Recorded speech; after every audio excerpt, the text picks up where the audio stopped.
I mean, man, a SouFlo, man, come make we reason with intelligence. Hunger vlogger, we can play this. Whoa, whoa, whoa, SouFlo. SouFlo, me shock you right. Set that beat, father. Set that beat, yeah. Hey, SouFlo, your king turn up loud, that other boy. Hey, SouFlo. SouFlo turn up the thing. I we say productivity and progress, you know. Up, Alright, welcome up. to SouFLoTV again, everybody. It's your host with the most. Alright, welcome to SouFLoTV again, everybody. It's your host with the most. Now, this one right here, we're going to have a discussion, and a lot of people are going to be in their feelings about this, but this is not to put anyone down. This is to elevate us as a people, and I'm talking about my entire Caribbean nation that are scattered all around the world. Because, you know, if you go anywhere on the face of the earth, I've been to a lot of places, a lot of different countries, and I've always met Caribbean people there. I've always been amazed at how much we have spread out, fanned out across the globe. I've always been amazed to go anywhere and meet Jamaicans there. And I'm thinking I must be the only Jamaican here until I hear or see the flag or something, and I go find out there are a couple more of us here. Also, other Caribbean nations, be it Trinidadian, Antigua, Barbuda, Grenada, Guyana, all these other Caribbean nations. So, check this out. This story goes like this. Sociology book. This sociology book has been causing a lot of stir. And before it was even printed in a local Jamaican newspaper, I have it on my WhatsApp. A subscriber from England actually sent it to me and asked me to do a story on it because she said she was flipping outraged by it. The sociology book, though, I'm taking this piece from the loop so I can elaborate on it. This sociology book, claiming Caribbean fathers are absent. This book was published and then it was pulled in the UK. Now remember, this book was published and used in school curriculum. So this is what they've been teaching their children about us, right? The men are missing. Are they right? Is it so? Is this another case of the hard truth that we refuse to face? Are we being offended when we should be looking at it as the hard truth and then making amends or making preparations or making it better by doing better then? Answer me in the comment section. But let me read through this first and then I'm going to give my whole summation of the whole thing. Okay. A publisher in the UK or the United Kingdom has halted the supply of a sociology textbook that paints the Caribbean families, particularly the men, in a negative light. Now, a sociology textbook from the United Kingdom, I would not expect them to go through great lengths to paint Caribbean men, especially of African descent, in a positive light. But here it happens. The book, Sociology by Rosie Owens and Ian Woodfield, has been criticized by prominent MP David Lammy and others who called on the publishers to back up their claims. The textbook was officially approved by Exam Board Q&A. Now, if you don't know who David Lammy is, he's a prominent MP, also well-spoken and very outspoken. You might have seen him in Parliament speaking on the whole Windrush situation. He was very dramatic about it, but every point was hitting. So he is somewhat of a champion of causes like these, because I am guessing that he himself, not guessing, I know that he himself comes from a Caribbean background. I'm not sure if it's Jamaican or whatever, but he champions the cause for us. So it's no secret or no wonder then that he would be out here speaking out against a book like this. Now, this sociology book, this book was officially approved by Exam Board AQA and other schools Why are sweeping generations to AQA and to other schools? Why are sweeping generalizations about African Caribbean people that stereotype communities like this in your GCSE sociology textbooks? Why? Sometimes it feels like nothing or little has changed since I was in school back in the 80s, Lammy wrote on Twitter. The book says, this is what the book says, this is what the uproar is about. In Caribbean families, the father and husbands are largely absent, and women assume the most responsibility in child rearing. Okay, let's compartmentalize that and take it for what it is before I read on anymore. That one sentence right there. In Caribbean families, the fathers and husbands are largely absent, and women assume the most responsibility in child rearing. Okay, again, in Caribbean families, the fathers and husbands. So this book did not say, and I'm not trying to defend who wrote this book, but I'm trying to look at what might have caused this uproar and where we could find this offensive and where we would demand that they correct this. Now, mind you, I don't have the entire book in front of me, so I don't know what other literature comes with this right here. But according to news articles, this is what the uproar is about. That the men and husbands are absent. In Caribbean families, the fathers and husbands. So they're saying the father, so you're a father, but you're not married to the mother, right? So you're a father. And then if you're married to the mother, you're a husband. So the fathers and the husbands are largely absent, and the women assume the most responsibility in childbearing. It did not say the women assumed all the responsibility in childbearing. It said the women assumed the most responsibility in childbearing. Now, coming from my background and seeing others raised in that same manner, though, this holds some truth to it. To the extent that, for instance, the father might have been the main breadwinner, working tirelessly, long hours, whether it's a farmer or it was he works in a plant somewhere, or he's at a mechanic shop, he has a skilled trade, he runs a business, or he works for other, whatever the case may be, he might have been off earning a living to support the family. Now, while he was off earning a living to support the family, these were the traditional roles back then to now. It's only since recently things have started to change, where women are getting more educated, women are becoming more independent of men, and women are stepping out and doing more on their own. Some would even argue that this kind of switching of the roles has actually caused conflict in relationships and has destroyed many relationships, because now a woman is assuming the role of the man, and the man is assuming, does not know what role to assume, feels overpowered, feels like he's fighting for his position to be a man, ends up leaving the relationship, and now she's a single mom with children.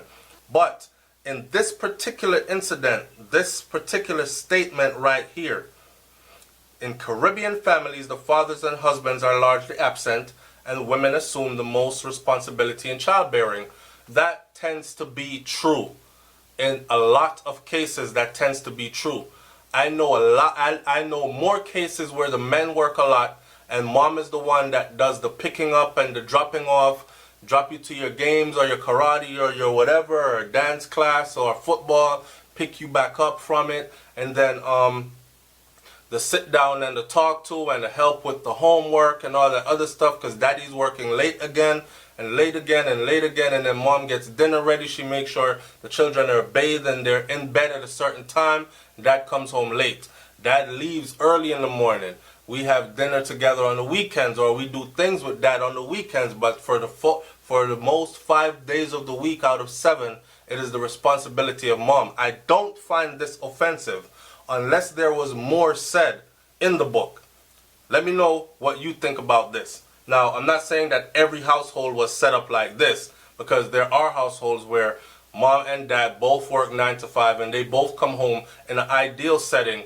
But how many of us have had an ideal setting? Mom and dad live together, mom and dad married or not, live together. They work pretty much the same hours. They're able to take the kids to school. They both go off to work. They both come home from work. They both pick the kids up from school. They both participate in, and they share jointly, split right down the middle, 50%, all responsibility for child rearing. Leave your comment in the comment section below. You might have been one of those people. It went on to say that when men and women live together, it is usually in cohabitating or common law relationships that reproduce the traditional patriarchal. Alright, so our campaign has kicked off for our Strength of a Nation campaign. Alright, make sure you support our Strength of a Nation campaign by buying one of these beautiful pieces that you see in this video right here. $1 from every sale will go towards our charity of choice, and our charity of choice is forjamaica.org. Go look them up. In case you're wondering how to purchase one of these beautiful pieces, on every video on SouFLoTV, look right underneath the video and you will see a piece of merchandise. Click that and purchase directly right here on YouTube. Thanks in advance. Patriarchal division of labor. Okay, so when men and women live together, it is usually in cohabitating or common law relationships. So they're saying that majority of the times in Caribbean families, the men and the women are not married that live together. They cohabitate, or they live, or common law relationships. So they've been living together for many years and they haven't been married. They've been common law. She's his common law wife. He's her common law husband, right? And and that's the way. So they're saying that there are more there are more common law relationships then. When men and women live together, it is usually in combination, in cohabitation. So they're cohabitating together, or common law relationships that reproduce the traditional patriarchal division of labor. So the traditional patriarchal tradition of labor would be, again, the man goes, he does the hard work, like cut grass, fix the vehicles, all the man stuff, right? He goes off, he earns a living, and the woman, she's responsible for cleaning the house and cooking and all that other stuff. Now, I can see where this could be a bit outdated, given that things have changed over the past 2 decades. Things have significantly changed. Over the past 3 decades, things have really changed. Over the past decade to 2 decades, things have significantly changed, right? So, again, how we started this out talking about women are going off to college and universities and getting their degrees, and then they're seeking independence away from men.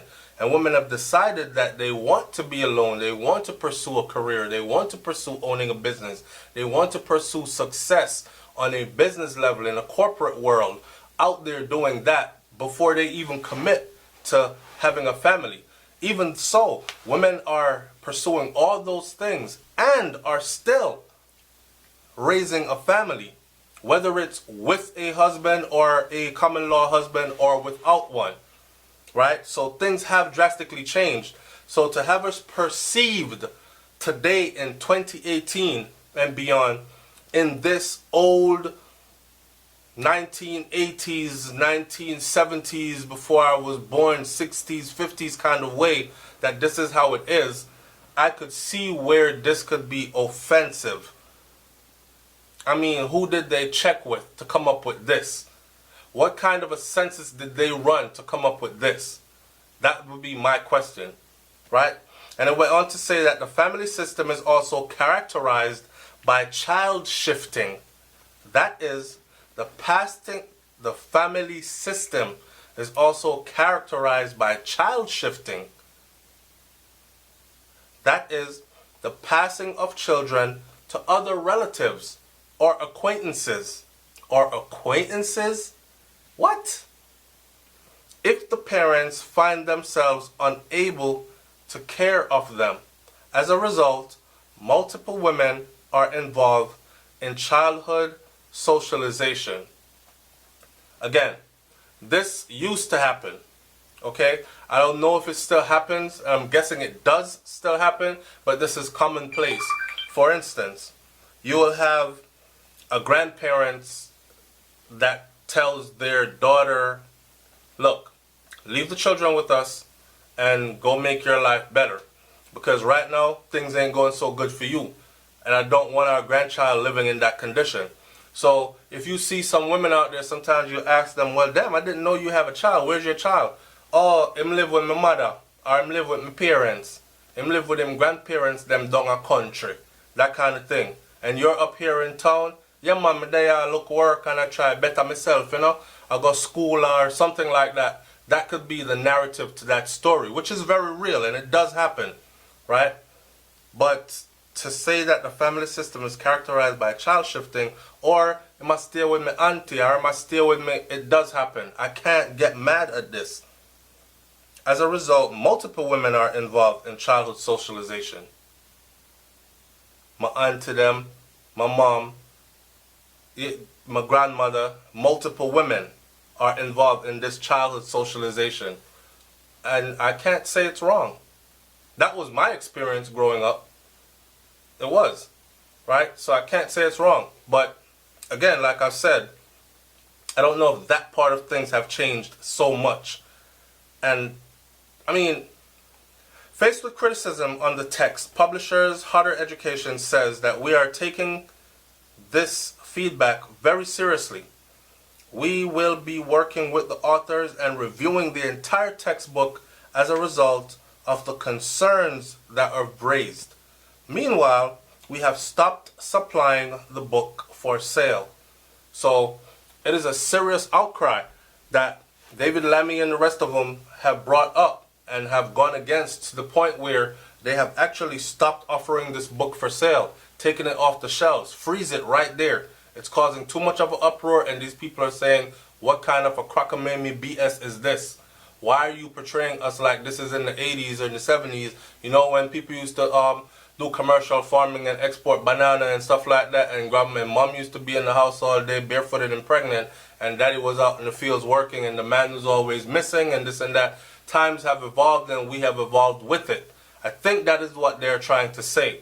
I don't know. Someone called me, like I said, someone sent all this to me and said they were very offended. And I want to hear my audience take on this. Now, let's put into perspective that we have talked about certain dynamics of our Caribbean family. And I particularly like to talk about Jamaica because Jamaica is where I'm from.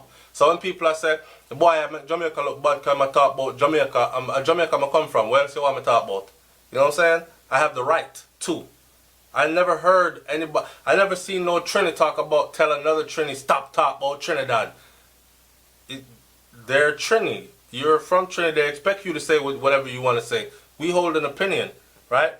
I never see another Barbados, another Grenada, another Antigua, and another Guyanese.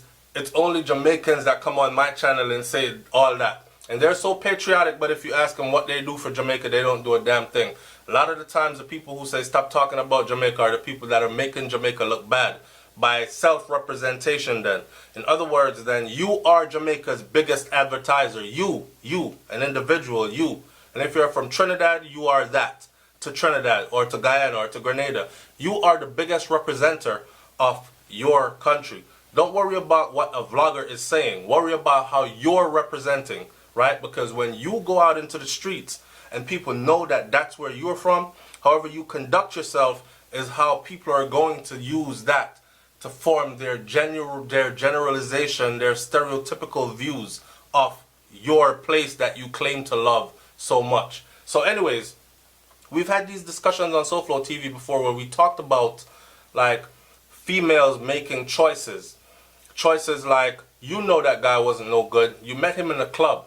Y'all used to meet at a club every weekend. You know he's a womanizer. Matter of fact, he has other women or other children that he's never been with any of his baby moms. He has 2 or 3 other illegitimate children, and now you made yourself baby mother number 4. And baby mother number 4 is expecting this man now to come cohabitate with her or drop on one knee and offer her a ring and marry her and suddenly become responsible and take care of her child that she's having with him when he has never taken care of his other 3 or 4 children. In other words, we have a saying like this: them gal are wicked, them even get pregnant for other people, baby deadbeat baby daddy. Like, who does that? He's already a deadbeat dad, deadbeat baby daddy, and you go get pregnant for him now. But now you're expect like the, but we put it in a perspective as in, it is the choice of the women and the ramifications of these kinds of choices. Now, I'm not blaming women solely, because yes, if a man is sticking his things there and he's getting a woman pregnant, then it should be his responsibility to take care of his offspring. But in a perfect world, the world we live in is not perfect, and there are a lot of men out there that are not taking responsibility. There are a lot of children that haven't seen their dad since when, and there are a lot of women out there that are in court for child support or are walking around and cussing him out and are about to take him there in order just to get a little support for the child that they made together. So the thing goes both ways, and we've had those discussions before. But this one right here about this book in England, we're talking about how we are being portrayed in this whole generalization. The Caribbean family, the man is like always missing. That kind of narrative, I don't think it fits us today. Leave your comment in the comment section below. Tell me what you think about this one. It's SouFLoTV, man. I'm up out of here. Peace.